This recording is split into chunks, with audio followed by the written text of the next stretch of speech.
दोस्तों साल 2026 की जब शुरुआत हुई थी, तो मैं आपको बताना चाहूँ कि जो स्टूडेंट्स आईबीपीएस आरआरबी का एग्ज़ाम नहीं दे पाए, just because of the age cut off, क्योंकि आईबीपीएस ने जब नोटिफ़िकेशन जारी किया और स्टार्टिंग में अपना कैलेंडर जारी किया था, उन दोनों में काफ़ी डिफरेंस रहता ही है। और जहाँ पर जून में नोटिफ़िकेशन आता था, उसको उन्होंने सितंबर में लाकर एज कट ऑफ भी उन्होंने सितंबर कर दी, जिससे बहुत सारे लोग एग्ज़ामिनेशन नहीं दे पाए। अब अभी उस सिलसिले में 4 केसेस राइट नाउ अभी चल रहे हैं। एक और नया केस मुझे लग रहा है कुछ ही दिनों में आपको देखने को मिलेगा। 4 केसेस में आपने देखा होगा कि आईबीपीएस का जो कोलकाता में एक केस है वो चल रहा है आईबीपीएस क्लरिकल का, और चंडीगढ़ में भी आईबीपीएस क्लरिकल के कोर्ट केस में उनको स्टे मिला है, जो वहाँ के लॉयर्स हैं। क्योंकि जो एक्स सर्विसमैन की वैकेंसीज जब निकाली गई थी, तो उस समय कुछ नंबर्स थे, लेकिन बाद में रिवाइज नोटिफिकेशन आया, तो उसमें उनको जीरो कर दिया गया। इस वजह से जो स्टूडेंट्स थे उन्होंने केस करा। क्योंकि देखो, जब आप कहीं पर कोई नोटिफिकेशन में आप अप्लाई करते हो, तो आप वहाँ पर होप लेकर ही अप्लाई करते हो ना, कि यार यहाँ पर वैकेंसीज हैं और इन वैकेंसीज के लिए मैं अपनी तैयारी कर रहा हूँ, और आप अपना पैसा देते हो और फॉर्म भरते हो। अब बाद में अगर वो वैकेंसी जीरो कर दी जाए, तो एक तरीके से स्टूडेंट के साथ में फ्रॉड तो होता ही है। तो इस सिलसिले में जब उन्होंने किया, तो इसके ऊपर अभी उनको स्टे मिल गया है, ठीक है। बाकी 2 केस जो आईबीपीएस आरआरबी के हैं, वो लखनऊ हाई कोर्ट वहाँ पर तो चल ही रहा है, और दिल्ली में भी जो लॉयर्स हैं, उन्होंने अभी जो दिल्ली हाई कोर्ट है, इसमें एक हियरिंग उनकी हो चुकी। तो उसमें क्या हुआ कि वो कोर्ट में केस एक्सेप्ट नहीं हुआ, तो फर्दर अब वो डिवीज़न बेंच के पास जा रहे हैं। देखो, लॉयर्स का मैंने एक मैसेज देखा और उनका मैंने मैसेज पढ़ा, तो वो बहुत ज़्यादा कॉन्फिडेंट है, और उनका कहना है कि 18 साल में कोई भी बंदा जो है वो ग्रेजुएशन नहीं करता है, तो इस वजह से ये पूरा नोटिफिकेशन ही गलत है। तो ये पूरा नोटिफिकेशन कैंसिल होगा, और उनके लिए वो लगातार प्रयास कर रहे हैं। लेकिन जब वो हाई कोर्ट में गए, तो जो सिंगल बेंच होती है ना, तो उसमें उनका केस जो है एक्सेप्ट नहीं हुआ, क्योंकि बताया गया कि ये प्रोसेस काफ़ी आगे बढ़ चुका है और अभी इसके ऊपर कुछ नहीं हो सकता।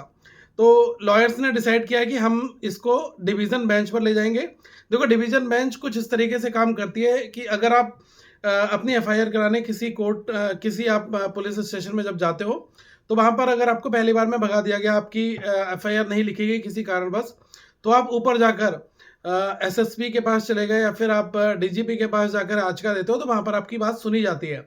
तो कुछ ऐसा ही यहाँ पर हाई कोर्ट वाले मैटर में भी है, कि दिल्ली हाई कोर्ट में जब सिंगल बेंच ने इस केस को एक्सेप्ट नहीं किया, तो वो डिवीज़न बेंच के पास जा रहे हैं, और डिवीज़न बेंच में उनको पूरी उम्मीद है कि यहाँ से हमें कुछ ना कुछ मिलेगा। अगर उनको वहाँ से भी नहीं मिलता है, फिर वो सुप्रीम कोर्ट मूव करेंगे। और इस पूरे केस में मुझे लग रहा है कि शायद एक अच्छा खासा अमाउंट लग रहा होगा, बट लॉयर्स अपनी फीस नहीं ले रहे हैं, वो केवल जो प्रोसेसिंग का है और जो कागज़ वगैरह है उसका ही केवल वो चार्ज आई थिंक ले रहे हैं।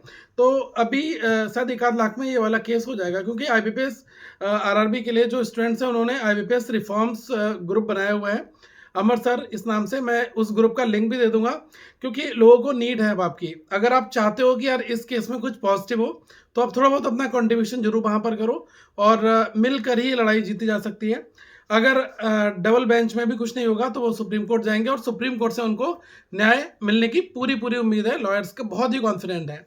अब एक चीज़ वो और भी कह रहे हैं कि कुछ लोगों ने कहा कि आप अपना टाइम क्यों वेस्ट कर रहे हो, आप सिंगल बेंच में गए, आप डायरेक्टली सुप्रीम कोर्ट चले जाओ। तो ये होता है कि आप जब कभी भी हायर कोर्ट में जाते हो, तो वो पूछा जाता है कि लोअर कोर्ट में आप क्यों नहीं गए। तो आप डायरेक्टली अगर सुप्रीम कोर्ट में जाओगे, तो ये भी कहा जाएगा कि आपके पास ऑप्शन था डिवीज़न बेंच में जाने का, आप क्यों नहीं वहाँ पर गए। तो आप जाओ पहले डिवीज़न बेंच में, तो वहाँ टाइम ज़्यादा वेस्ट होगा। तो मेरे हिसाब से लॉयर्स का जो ये मूव है, बहुत ही फास्ट फॉरवर्ड है, और वो मुझे लग रहा है 1 आध दिन में केस इसको करके, और इसकी हियरिंग भी 1 आध हफ्ते में करवा लेंगे। और वहाँ से जल्दी ही जैसे ही डिसीजन कुछ मिलेगा, अगर फेवर में आ गया ठीक है, नहीं आया तो वो सुप्रीम कोर्ट की ओर मूव करेंगे। और मुझे लग रहा है कि इस पर कुछ बेहतर जो है स्थिति आगे आने वाले टाइम पर शायद आपको देखने को मिलेगी। तो अभी 4 अलग-अलग केसेस जो हैं वो यहाँ पर हैं। 2 आपके मैंने आईबीपीएस क्लरिकल के बताए, 2 आरआरबीज़ के हैं, ठीक है? एक पिटिशनर की और सर्च की जा रही है। आई होप शायद कुछ ही दिनों में आपको चंडीगढ़ के जो लॉयर हैं, जिन्होंने स्टे दिलवाया एक्स सर्विसमैन को, उनसे बात की जा रही है, और शायद एक केस आपको वो भी वहाँ पर और भी देखने को मिले। तो मुझे लग रहा है कि जो भी कुछ हो रहा है, स्टूडेंट के फेवर के लिए ही हो रहा है। ऐसा नहीं कि कोई केस करके कोई बड़ा यहाँ पर पैसे कमा रहा है, नहीं। अगर आपकी कोई हेल्प कर रहा है, और जो विक्टिम्स हैं उनको न्याय दिलाने के लिए किसी भी हद तक टीचर्स अगर सपोर्ट कर रहे हैं, तो मैं कहूँगा कि एक अच्छा मूव है, और इनको सपोर्ट करना चाहिए। जो लोग नहीं कर रहे हैं, आई डोंट नो कि क्यों वो लोग इस टॉपिक के ऊपर बात नहीं करते। मैंने तो लगभग 10 वीडियोस बनाए होंगे और मैंने हमेशा आप लोगों की बात उठाई है इस कोर्ट के इस मुद्दे से रिलेटेड, ठीक है। बाकी किसी को कोई कुछ कहना है वो कह ले, आई डोंट केयर। लेकिन हाँ, जहाँ पर स्टूडेंट्स के सपोर्ट की बात आएगी, करंट अफेयर्स फंडा और मैं विकास शर्मा हमेशा आप सभी के साथ रहेंगे। और मेरा काम है कि ज़्यादा से ज़्यादा मैं लोगों को गेट टुगेदर करूं और आपके इस मुहिम में उनको जो है इन्वॉल्व करूं, ताकि वो लोग भी आपके साथ आएँ और इस केस को और भी मजबूत बनाने का प्रयास जो आप लोग कर रहे हैं उसमें भी अपनी भागीदारी दें। तो आप लोग प्लीज़ इस वीडियो को शेयर जरूर करेगा ताकि और लोगों तक भी आवाज़ पहुंचे। और मुझे लग रहा है कि स्थिति अभी मजबूत है और आगे और भी मजबूत होगी। देखो, हार और जीत तो लगी रहती है। किसी बार ये होता है कि हियरिंग में कुछ नहीं निकला और केस डिसमिस हो गया, फिर वो आगे मूव करते हैं। तो इसमें कोई मजाक बनाने की चीज़ नहीं है और पहले से आप कुछ ये नहीं कह सकते कि यार इसमें ये होगा, इसमें वो होगा या कुछ नहीं होगा। मुझे लग रहा है कि जो भी स्टूडेंट या जो भी IBPS रिफॉर्म्स ग्रुप में एडमिन्स हैं और जो टीम है वो बहुत अच्छा प्रयास कर रही है और लोगों को यूनाइटेड करके वो फंड भी कलेक्ट कर रहे हैं। और जब ज़रूरत होती है 1,50,000 की तो वो लोग कर भी लेते हैं। तो मुझे लग रहा है कि ये भी जो कोर्ट केस में जो पैसे लग रहे हैं तो वो आप में से ही जो लोग हैं वो 200, 300, 500 करके दे रहे हैं और मुझे लग रहा है कि इसी से वो लोग अपने केस को आगे बढ़ा रहे हैं। तो आप इस मुहिम का हिस्सा बनिए।